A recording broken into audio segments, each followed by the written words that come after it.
Arrays in functions. We've already discussed arrays.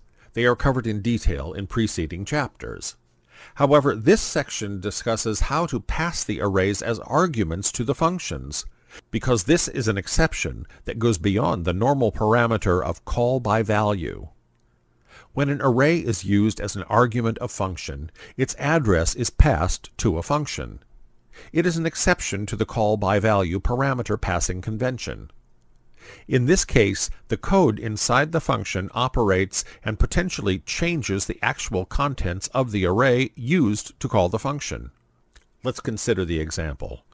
Here, in this sample program, we include ctype.h header file because we used toUpper function. Next we declare printUpper function with the passing string argument. Inside the main function, we declare another character array variable st, which accepts 80 characters.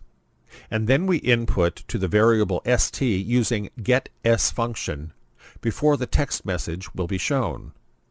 Here in this line, we show a text message with the help of the printf function. Next, we call the printUpper function with passing st. Now the control goes to the printUpper function. Here we declare an integer variable called I, and then a for loop will be generated until the end of the string. Inside the for loop, each character of the string will be converted into uppercase by using the toUpper function, and the result will be assigned to a string array variable. Later, the converted string will be shown in the screen using the putChar function. To see all this, let's compile the code. Now we can execute the program. Here we have to input a series of strings, and then press the Enter key. And here's the output.